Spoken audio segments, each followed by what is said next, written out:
عطاءاللہ شاہ بخاری جیسا آدمی پیر مہر علی شاہ صاحب رحمۃ اللہ علیہ کی خدمت میں حاضر ہو گئے کہ مجھے بیعت کرے۔ پیر صاحب کچھ ٹالتے رہے، کچھ دن وہاں شاہ جی رہے خانقاہ میں، تو ایک دن باہر نکلے، حضرت پیر صاحب گھوڑے پر سوار تھے تو شاہ جی پیچھے پیچھے دوڑ رہے تھے۔ تو اس نے پوچھا پیر صاحب نے کہ کیا کہتا ہے؟ نے کہا حضرت یہاں پڑا ہوا ہوں 3-4 دن سے، مجھے توبہ کرا دے۔ حضرت نے کہا کسی اور کے پاس چلے جاؤ۔ کہا میں کسی شیطان کے ہاتھ سے چڑھ جاؤں گا پھر ٹھیک رہے گا؟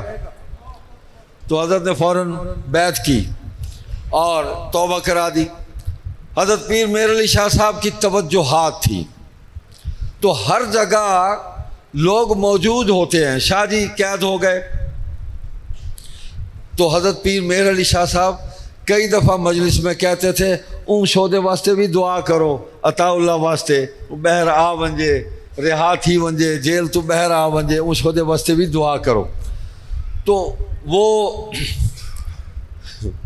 جواسیس ہوتے ہیں ہر جگہ، ہاں علماء میں بھی ہوتے ہیں، طلباء میں بھی ہوتے ہیں، عوام میں بھی ہوتے ہیں، ہر جگہ جواسیس ہوتے ہیں۔ بڑی تکلیف ہوتی کہ پیر صاحب ان کے لیے دعا کرتے ہیں۔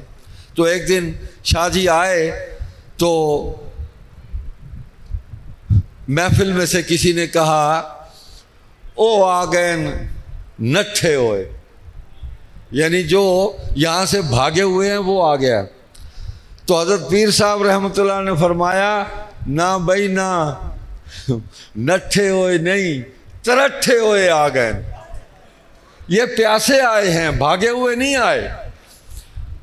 پیر صاحب کا انتقال ہو گیا۔ شاہ جی فرماتے رہے او بھائی کوئی بندہ بتاؤ۔ مولانا حبیب الرحمن لدھیانوی سے فرمایا یار کوئی بندہ بتاؤ میں کسی کے ہاتھ میں اپنا ہاتھ دے دوں، پریشان ہوں۔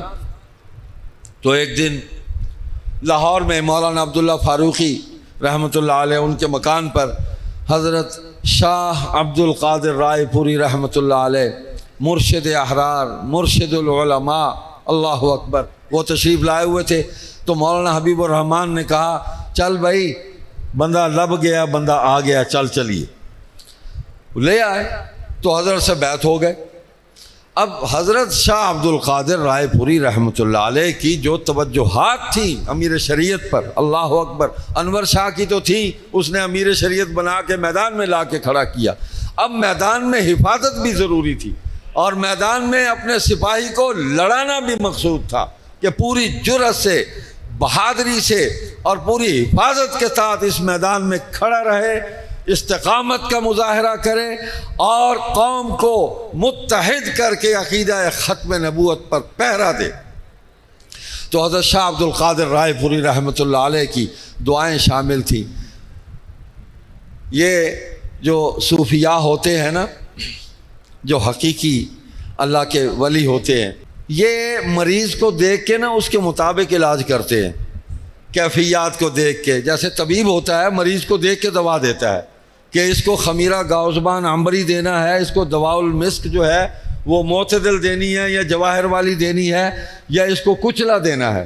تو بعض مریض جو ہیں وہ ان میٹھی میٹھی دواؤں سے وہ ٹھیک نہیں ہوتے، ان کو پچتی نہیں ہے، جسم عادی نہیں ہوتا، تو ان کو کچلا دینا پڑتا ہے، ہاں زہر دیتے ہیں تو پھر جا کے ٹھیک ہوتا ہے۔ تو شاہ جی نے عرض کیا کہ حضرت کچھ پڑھنے کو بتا دیں۔ فرمایا میرے شاہ جی آپ تو اپنی تقریر کے ذریعے ہی بہت عبادت کر لیتے ہیں، تو یہی وظیفہ بنا دیا، پوری توجہ اسی پر دے دی۔ عطاء اللہ شاہ بخاری عشاء کے بعد کھڑے ہوتے، فجر کی اذان ہو جاتی، وہیں نماز پڑھا کے وہ گھر جاتے، تو باوضو ہو کے تقریر کرتے اور اسی وضو سے فجر کی نماز جو ہے وہ پڑھی جاتی، لوگوں کو بھی پڑھائی جاتی۔ تو یہ تھا، میں تو سوچتا ہوں قیام اللیل تھا، یہ شاہ عبد القادر رائے پوری نور اللہ مرقدہ کی توجہ تھی۔ آج اس سلسلہ عالیہ کی نشانی ہمارے درمیان موجود ہیں۔ حضرت کے جانشین شاہ عبد القادر رائے پوری رحمۃ اللہ علیہ کے شاہ عبد العزیز تھے رحمۃ اللہ علیہ، ان کے فرزند گرامی ہیں بھائی عبد القادر، تو اللہ ان کو سلامت رکھے۔ یہ خاموشی کے ساتھ اسی نہج پر، اسی طریقے پر، اسی انداز میں یہ محنت کر رہے ہیں اور اللہ کی مخلوق کو ان کے ذریعے ماشاءاللہ بہت نفع پہنچ رہا ہے اور ہمیں راحت ہوتی ہے، خوشی ہوتی ہے، ٹھنڈی ہوا آتی ہے ان کی طرف سے کہ یہ اس سلسلے کو لے کر آگے چل رہے ہیں۔ مقصد تصوف کا مقصد ہی یہی ہے کہ اللہ کی مخلوق کو اللہ سے جوڑ دیا جائے، بس مختصر تو مقصد یہی ہے۔ جب اللہ سے جڑ گئے تو سارے اللہ کے حکم مان لیے۔